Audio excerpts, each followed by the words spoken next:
प्रशांत कोरटकरकडे असलेली Rolls Royce गाडी जप्त करायचं सीआयडीने आता ठरवलेले आहे। प्रशांत कोरटकर सध्या मध्य प्रदेशातल्या इंदूर भागात फरार आहे अशी माहिती सीआयडीकडे आहे। प्रशांत कोरटकरकडे असलेली ही आलिशान रोल्स रॉयस कार हजारो रुपयांच्या घोटाळ्याचा आरोप असलेल्या महेश मोतेवारच्या कंपनीच्या नावावर आहे। मोतेवारला 2015 मध्ये अटक झाल्यावर त्याच्या मालमत्ता आणि गाड्या जप्त करण्यात आल्या। मात्र आश्चर्य म्हणजे 7 ते 8 कोटीची किंमत असलेली गाडी जप्त झाली नाही। मात्र ही गाडी कोणाला विकता येऊ नये म्हणून सीबीआयने ही गाडी ब्लॉक केली होती। तरीही ही गाडी प्रशांत कोरटकरकडे कशी आली हा प्रश्न आहे।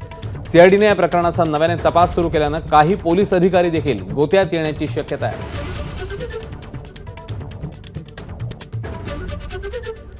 तर प्रशांत कोरटकरकडची रोल्स रॉयस ही आलिशान कार चिटफंड घोटाळ्यात तुरुंगात असलेल्या महेश मोतेवारची असल्याचा आरोप रोहित पवारांचा आहे। रोल्स रॉयस कोणाची तर ही 4700 कोटी रुपये लुटणाऱ्या पुण्यातील समृद्ध जीवन ग्रुपचा जो मालक आहे महेश मोतेवार याची WB02 AB0123 नावाची 10 कोटीची रोल्स रॉयस आहे। ही कोणाकडे? ही ईडीकडे आणि सीबीआयकडे।